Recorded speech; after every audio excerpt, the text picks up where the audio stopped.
Good morning, students. As in our previous video, we have studied last topic, that is ocean. Today we are continuing the same chapter with the next topic, that is colors and symbols of a map. When we look at a map or globes, we can see different places marked in different colors. जब हम किसी globe को या map को देखते हैं बेटा, तो हमें दिखता है कि हर जगह को अलग अलग कलर्स से शो किया हुआ है.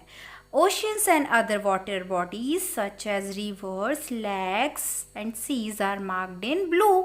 तो हम देखते हैं ओशियंस और जो अलग वाटर बॉडीज़ होती हैं जैसे कि रिवर्स हैं, लेक्स है, सीज है, इन सभी को कौन से कलर से शो किया होता है? उसमें ब्लू कलर से. तो जब भी कभी आप ग्लोब देखें और उसमें ब्लू पार्ट देखें, ब्लू कलर देखें, तो आप उसमें समझ जाएंगे, आपको समझ जाना चाहिए कि वो कौन सी चीज़ है. वो है वाटर बॉडीज. ओके.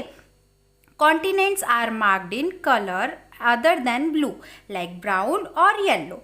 और जितने भी कॉन्टिनेंट्स हैं जो कि लैंड है, वो किससे कलर, कौन से कलर से उसमें मार्क किया हुआ होता है? ब्राउन या येलो से.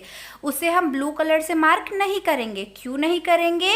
क्योंकि हमने वाटर बॉडीज़ को कौन से कलर से किया हुआ है मार्क? ब्लू कलर से. इसीलिए हम ब्लू कलर के अलावा येलो और ब्राउन कलर से उसको शो करते हैं.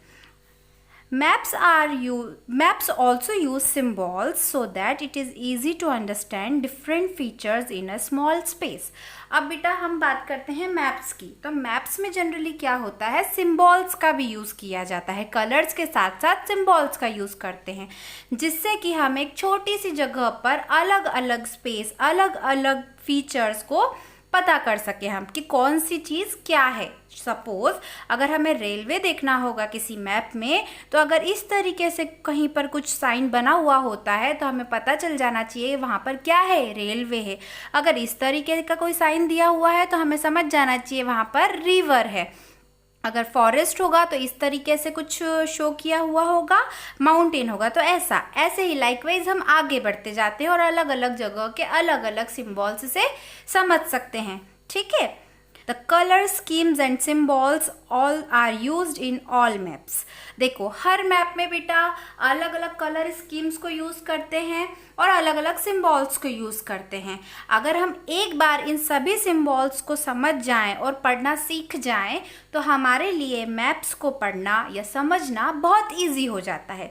आप देखते होंगे हर मैप में कहीं ना कहीं नीचे साइड, कॉर्नर साइड आपको ये सारे इस तरीके का एक बॉक्स बना होता है जिसमें शो किया होता है कि किस साइन को आप क्या समझ सकते हैं. जैसे कि इसमें रेलवे को हम इस तरीके से पटरी बनी है तो हम समझ जाएंगे रेलवे है. जहाँ जहाँ मैप में ये पटरी बनी होगी आपको समझना पड़ेगा कि वो रेलवे है.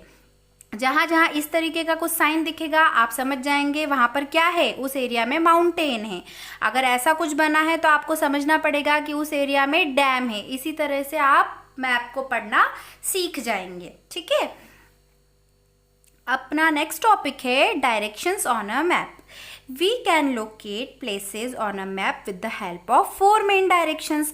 जब भी हम मैप को पढ़ते हैं या समझते हैं या बनाते हैं, अगर हमें देखना होता है तो उसके लिए हमें 4 मेन डायरेक्शंस की ज़रूरत होती है. North, south, east, west. North को हम एन से डिनोट करेंगे, साउथ को एस से, ईस्ट को ई एंड वेस्ट को डब्ल्यू. ठीक है. If you look at a wall map you will see that the north direction is marked on its top. तो जब आप वॉल मैप देखेंगे, आप वॉल मैप क्या होते हैं बेटा?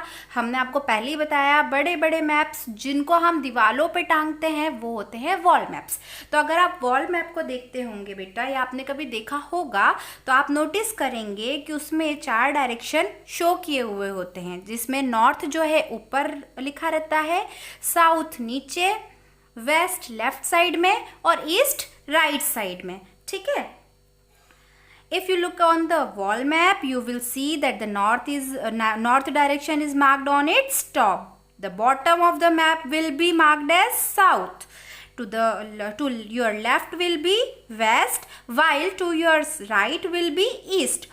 All map shows direction in this way. और इसी तरीके से सारे मैप्स में भी इसी तरीके से डायरेक्शन को शो किया हुआ होता है. नॉर्थ को ऊपर, साउथ को नीचे, लेफ्ट में वेस्ट और राइट में east. we can find directions with the help of an instrument called a compass. अब बेटा आपने शायद पढ़ा भी होगा और नहीं भी पढ़ा तो हम आपको बताते हैं कि हमको डायरेक्शन फाइंड करने में एक इंस्ट्रूमेंट होता है जो मदद करता है, जिसे हम क्या कहते हैं बेटा, कंपास कहते हैं. अब कंपास होता क्या है? Compass has a needle that always points towards the north direction.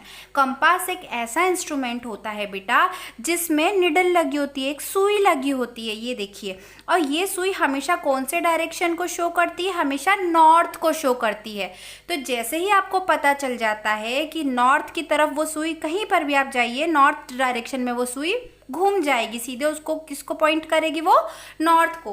तो जैसे ही आपको नॉर्थ डायरेक्शन पता चल जाएगा, आपको बाकी सारे डायरेक्शन अपने आप समझ में आ जाएंगे. जैसे नॉर्थ के अपोजिट में आप समझ जाएंगे कि साउथ है, अब लेफ्ट साइड में वेस्ट है और राइट साइड में ईस्ट है. Okay, once we know the direction, north direction, we can find out other directions easily. इसमें भी यही बताया हुआ है कि जैसे ही हम पता कर लेते हैं कि नॉर्थ डायरेक्शन कहाँ है, तो हम उसी के जस्ट अपोजिट बाकी सारे उसी के जस्ट अपोजिट को हम साउथ समझेंगे और लेफ्ट वाले को वेस्ट, राइट वाले को ईस्ट समझ लेंगे. ठीक है बेटा.